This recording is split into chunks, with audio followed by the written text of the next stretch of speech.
दोस्तों अभी मैं जेएनयू में हूँ और मेरे साथ मेरे दोस्त धर्मराज जी भी हैं। और धर्मराज जी ने मुझे अभी कहा कि जेएनयू में जो मौसम बहार आया है उसको आप ज़रा, जो हमारे साथी जेएनयू में नहीं हैं उनको भी आप ज़रा दिखा दीजिए, क्योंकि इससे बहुत सारी उनकी उम्मीदें उनकी जो क्या कहेंगे, बहुत सारी मेमोरीज़ हैं, वो भी इस मौसम को बहुत इंजॉय किए होंगे।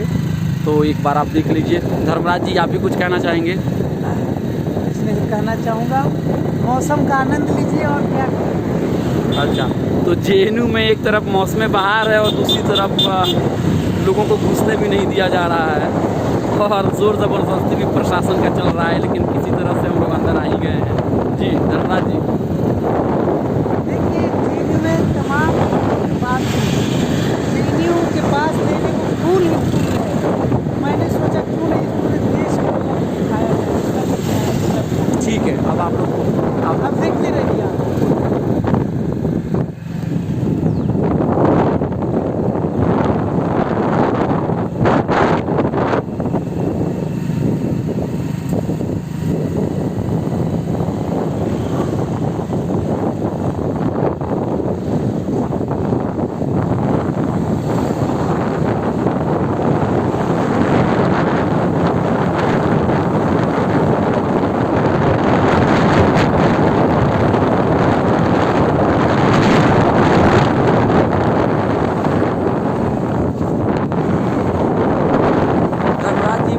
लेकर आपकी कुछ यादें हो तो भी बताइए।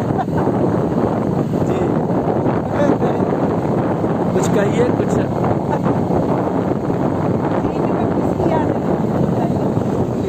जी,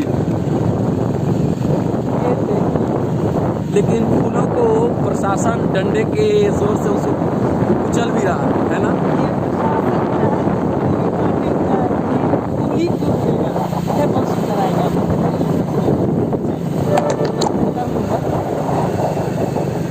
ये सब कुछ आप धर्मराज जी के तुफैल से, जी नहीं लाइव नहीं चल रहा है, रिकॉर्ड कर रहा हूँ। ये सब कुछ जी, ये सब कुछ धर्मराज जी की ही वजह से हुआ है। इन्होंने मुझे आइडिया दिया। जी जी, बहुत सुंदर है फूल है। तो अगर आपको ये पसंद आए फूल तो बिल्कुल दुआ कीजिए धर्मराज जी के लिए भी। देख लीजिए फूलों, जिस तरह से बारात को जिस तरह से सजाया जाता है ना, जिस तरह से शादी में जिस तरह से घरों को सजाया जाता है, उसी तरह कुदरत ने अभी जेएनयू को फूलों से सजा दिया है। क्या कोई नेता या कोई पावरफुल व्यक्ति क्या इतने फूलों से अपने घर को सजा सकता है? नहीं कर सकता है। जो नेचर है वो नेचर ही है। और धर्मराज जी ही हम लोग को बता रहे हैं कहाँ कहाँ फूल हैं। रोज आते हैं यहाँ पे, फूलों के ऊपर इनकी निगरानी बहुत ज़्यादा है, देखते रहते हैं। धर्मराज जी कैसे कर लेते हैं आप, कौन सा फूल कब खिलने वाला है, क्या है? कुदरत के साथ आपको इतना प्रेम। जी कह रहे, इधर भी दिखा दीजिए। जी जी जी,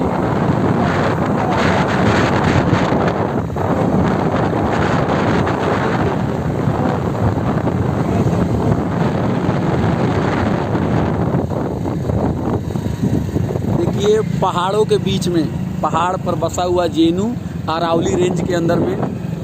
जी देखिए फिर से फूल आ रहे हैं। आप ये पत्थर देख सकते हैं, ये फूल देख सकते हैं।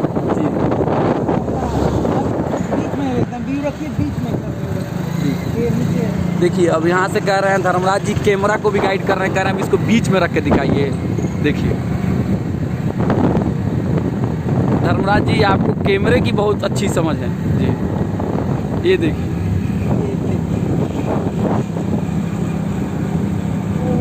गजब नज़ारा।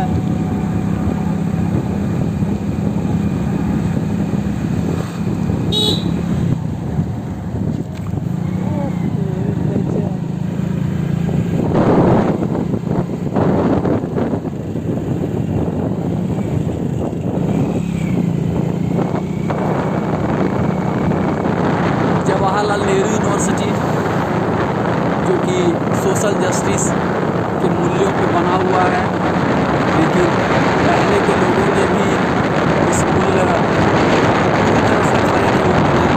और आजकल के जो लोग प्रशासन में बैठे हुए हैं वो तो सामाजिक न्याय के दुश्मन ही हैं। ये देखिए अगर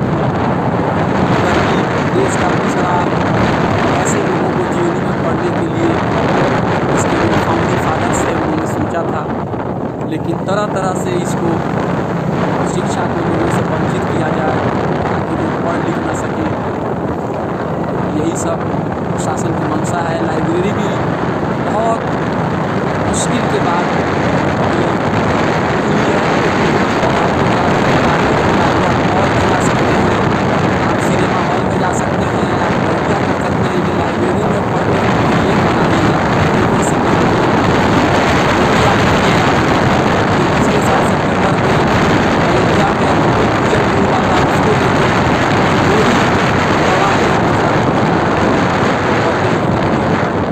जी धनराज जी पढ़ने पे पहरा है। बाबा साहब ने कहा था कांशीराम का जन्म दिवस है। कांशीराम ने इस बात को जमीन पर उतार दिया था आज के दिन। उन्होंने कहा था, बाबा साहब ने जो कहा, शिक्षा शेरनी का दूध है, जो पिएगा दहाड़ेगा। तो हम लोग जो है आज विश्वविद्यालयों तक आज आप पहुँचे हैं और हमने ज्ञान की सुंदरता को पहचाना है और वही ज्ञान देने की कोशिश की। मंटू ने कहा है कि दुनिया अगर नंगी है तो मैं उसे कपड़े क्यों पहनाऊं। मैं मंटू से ये उधार लेते हुए कह रहा हूँ कि जेएनयू ने हम जैसे पिछड़े समाज के और मजलूम घर के आए हुए लोगों को प्यार ही प्यार दिया है, तो हमारे दिल में लोगों के लिए नफरत क्यों। तो जो प्रकृति ने जेएनयू के लिए जो दिल में प्यार है, देखिए जेएनयू कैसे फूलों की खुशबू और सुंदरता में दिखता है। अच्छा एक बात बोलिए दरगाह जी, हम भी सोचते हैं कि अगर जेएनयू नहीं होता, आप सोच लीजिए, तो हम लोग कभी पढ़ पाते? लाख 2 लाख 3 लाख रुपए जो फीस आजकल लग रहा है, क्या हम कभी दे पाते? आप बताइए, हमारी जमात कभी खुल पाती? असंभव हो ही नहीं सकता। अब तो हालत ये है कि नीता अंबानी जो है, नीता अंबानी जी की कुदृष्टि बनारस हिंदू विश्वविद्यालय जैसे संस्थान पर पड़ी है। देखिए अब बनारस की जेएनयू का जो इस सरकार में हमले हुए हैं वो तो देख ही रहे हैं, लेकिन जेएनयू का साथ प्रकृति तक दे रही है। अब देखिए बीएचयू के साथ क्या होने वाला है, बहुत ही जल्द। ये कॉमरेड विवेकानंद जी को दिखा दीजिए। ये है अपने कॉमरेड विवेकानंद। कॉमरेड विवेकानंद की स्थापना हालांकि मोदी सरकार ने यह सोच के मोदी सरकार में हुई है, ये जो है मेजोरिटेरियन व्यू रखते थे, लेकिन ऐसा है नहीं, डाइवर्स ओपिनियंस रहे हैं। इनको नेहरू जी के सामने खड़ा किया है, क्या ये जानबूझ के हुआ है कि संजोग है? देखिए उनको लगता है कि ये नेहरू जी को भी दिखा दीजिए जी। उनको लगता है कि कॉमरेड विवेकानंद जो है जी, ये नेहरू जी की स्टेच्यू है जी, बिल्कुल दोनों एक दूसरे के आमने सामने खड़े हुए हैं। देखिए ऑपोजिट भी आपको दिखा दे रहा हूँ यहाँ से। जी बिल्कुल। बहुत ही सुंदर नज़ारा है आपके सामने, आप लोग इसका लुत्फ उठाइए जो लोग जेएनयू घूमने आना चाहते हैं। चिड़िया भी चहचहा रही है। हाँ, हमें लगा कि आज जो है, आज मौसम है अच्छा, हम लोग के पास वक्त भी है, क्यों ना जेएनयू के दर्शन कराए जाए लोगों को। दिल्ली दर्शन तो सब करते हैं, जेएनयू दर्शन भी कराना ज़रूरी है, क्योंकि समाज में जो बदलाव है वो शिक्षा से होगा। और ये डेमोक्रेसी की एक बेसिक ये हमारी मांग है, हमारा अधिकार है। ये संविधान में बातें हैं कि पब्लिक एजुकेशन जो है, वेलफेयर जो है, इससे राज्य जो है वो भाग नहीं सकती है। और शिक्षा जो है, तालीम जो है, वो बाज़ार में बेचने की, खरीदने की शय नहीं हो सकती, वो कोई वस्तु नहीं हो सकती है। ये एक कर्तव्य है, उसकी ड्यूटी है स्टेट की कि वो शिक्षा सब तक पहुंचाए। अब हम लोग आलीशान पुस्तकालय की तरफ बढ़ रहे हैं।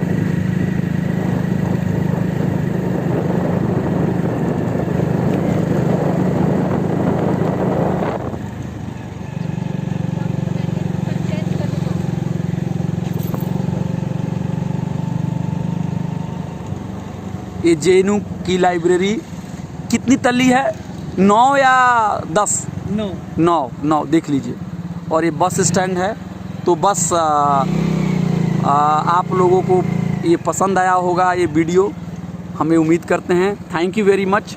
JNU जिंदाबाद।